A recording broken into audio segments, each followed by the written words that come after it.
James, how you doing? I'm good, thank you. How you doing, Zeke? I'm good, thank you, my brother. So, tell me about what you do here at Noah West Media Centre. So, I'm the XLR program coordinator at Noah West Media Centre, and basically that means that I run the music program that we have on a weekly basis, but I also manage the music studio and any music related sessions in schools as well. So there's sort of a whole bunch of different things that are covered within my role.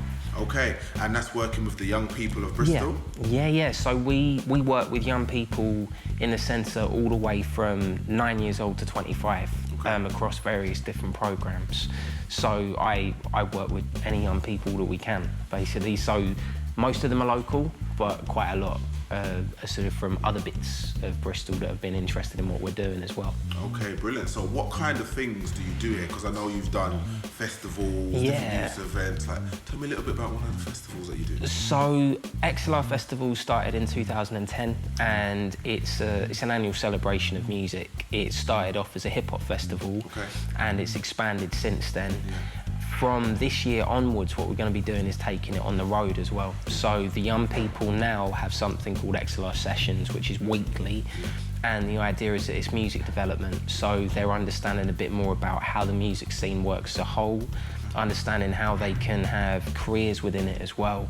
And we've also got some amazing project partners, the likes of Remix, Colston Hall, Trinity, Ace Academy and so on. So we're all working together in partnership, trying to give young people the best experience they possibly can.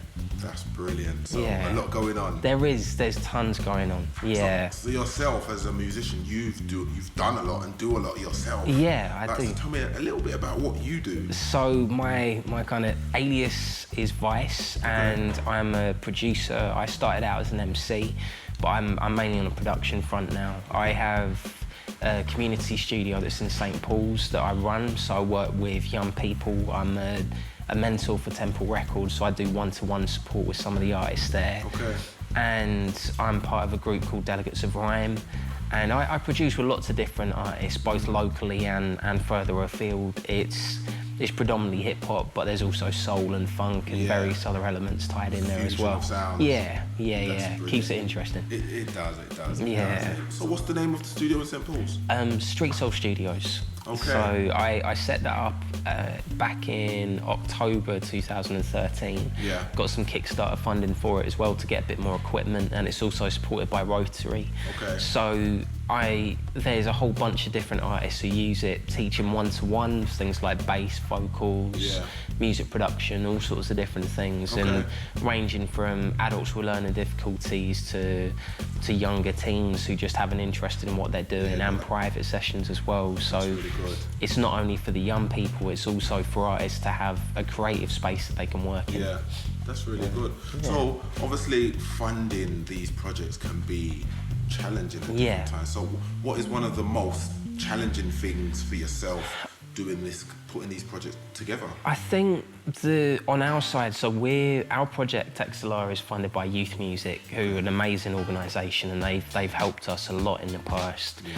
I think one of the main things is taking a project from paper and turning it into reality and trying to keep that project on track throughout, because you can guess what kind of young people you're going to meet, but most likely they're going to be completely different to what you're expecting to come through. And I think with projects like this, we were expecting young people where it'd be a case of they've been in the industry for years, they know what they're doing, they're at that stage where they want to take the next step, but actually we're working with young people who, some of them, it's the first time they picked up an instrument, and it's a very different experience, and we love the fact that it's like that, and it's very fluid. Yeah.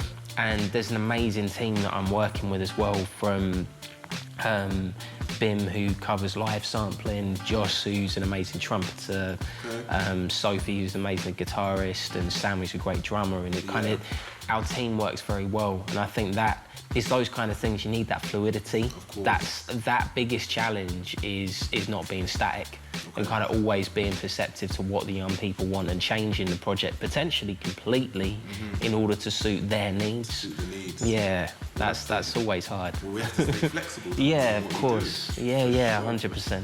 So James, for the people that are tuning in now and wanting to get involved and they may have a studio at home, what would you say are 5 top tips for production that you can give? So I think one of the main things is, I've found this over years, is mixing. Yeah. Mixing's key to everything. Of course. Doesn't matter whether it's music, film, whatever. So, and one of the things that I suggest to all my students, whoever it is listening on the different systems. So I listen in my car, I listen on my rubbish headphones, I listen on my amazing headphones, All my speakers. studio monitors, yeah. I do that the same when I'm producing my stuff. So I think that's one of the key things. I think the second one is benchmark off other artists. Okay. So if there's anyone who you really look up to, it's not a bad thing to almost try and recreate a song piece by piece to understand how they've done that. Okay. I think that helps a lot. Of course. I think it's good as well to try and create a little bit of a musical family, like get yourself out there, whether it's acoustic nights, like so just doing an open mic here or there, or if you're an MC going out and just doing some cyphers. I mean, Bristol's a thriving musical community. There's always opportunities, irrespective of age and style and everything. I think the other thing as well that people forget a lot is practice. It doesn't matter. But a lot of people, they'll have an instrument and it's a case that I practice every day for 3 hours, but when it comes to production or MCing, they won't, you know, or vocalists and that side of things. I think that's one of the key things is you need to be able to practice those skills and get better at that just as much as you do with anything else. You know what I mean? I'm still busy with life. I write for Wordplay magazine, I've got my studio, I work at No West Media Centre. And I'm doing all of my own music, but I still try and make time to improve my skills. I'll still go on YouTube and skill up. Where do you actually find time to do all of this stuff? Midnight, 2, 3 in the morning, all that side of things. It's burning the candles at both ends, definitely. I don't think there's any candle left, but it's but yeah, it's. I think one of the main things is have fun with it. It's not for everyone making music. It gets tough. The industry is difficult, irrespective of the genre you're making, and to be honest, I think if you're not enjoying it, it's not necessarily the right thing for you. And the main thing to focus on is the music and not the money. You know, I've met so many young people that are like, oh, I want to get paid for gigs, or I want to get paid for session work, or this, that, and the other, and it's like, look, you need to be able to focus on something else in your life to bring money in, to enable you to make music and do what you need to do. So I think there's that side that's really important, and you have to be able to focus on those elements and the enjoyment and the passion of it more than anything else. I think that they're my 5 top tips. That's brilliant. Well, you heard it from James. It's peak 5 top tips on production. James, it's been a pleasure speaking with you. Thanks, Zeke. Nice one. Day. And you. Cool. Cool. It's peak.